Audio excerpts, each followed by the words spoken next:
ज़कात इस्लाम के 5 पिलर्स में से एक है जो हमारी दौलत को प्यूरिफाई करने और गरीबों की मदद करने के लिए है। लेकिन हर साल बिलियन डॉलर्स की ज़कात जमा होने के बावजूद हमें असल बदलाव क्यों नहीं दिख रहा है? सबसे पहली प्रॉब्लम यह है कि हम में से मैक्सिमम लोग अपनी ज़कात सही तरह से कैलकुलेट नहीं करते। हम प्रॉपरली पेन और पेपर लेकर एसेट्स माइनस लायबिलिटीज़ का हिसाब नहीं निकालते। इसके बजाय हम एक रैंडम अमाउंट निकाल देते हैं, जैसे हम इनकम टैक्स पे कर रहे हों। ज़कात दौलत को प्यूरिफाई करने के लिए होती है, सिर्फ टैक्स नहीं। इसमें कंजूसी नहीं होनी चाहिए।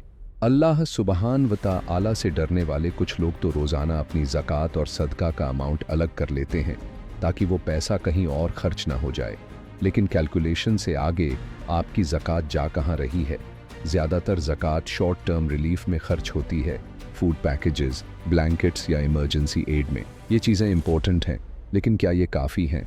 असल बात यह है कि ज़कात अक्सर गरीबी के लक्षणों को एड्रेस करती है, लेकिन उसकी जड़ को नहीं। ज़कात का यूज़ लोगों को सक्षम बनाने के लिए होना चाहिए, ताकि एक दिन वो खुद ज़कात देने वाले बन सकें।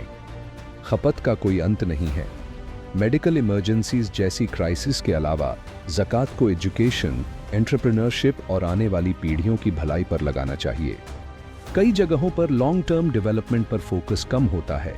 ऐसे प्रोजेक्ट्स जो जॉब्स क्रिएट कर सकें, जो नई स्किल्स के साथ नई पीढ़ियों को तैयार कर सकें, जो बच्चों को रिसर्च और डेवलपमेंट के लिए इंस्पायर करें और जो हमारे इतिहास और भाषा को प्रिजर्व कर सकें।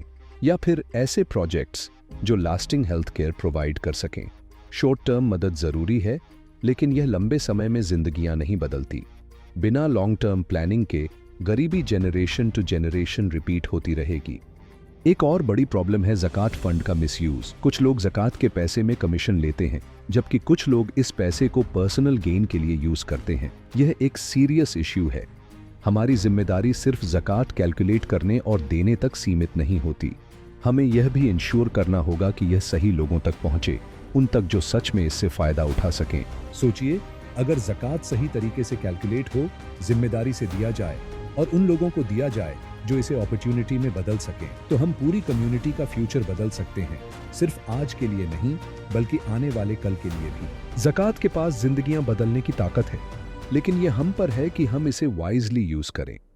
चलो इसे प्रॉपर्ली कैलकुलेट करें, रिस्पॉन्सिबली डिस्ट्रीब्यूट करें और इंश्योर करें कि यह वही लास्टिंग चेंज लाए जो इस्लाम में इंटेंडेड है। अब वक्त है ये पूछने का, आपकी ज़कात कहाँ जा रही है? क्या ये वो चेंज ला रही है जो इस्लाम ने इंटेंड किया था? हम सब मिलकर असल बदलाव ला सकते हैं।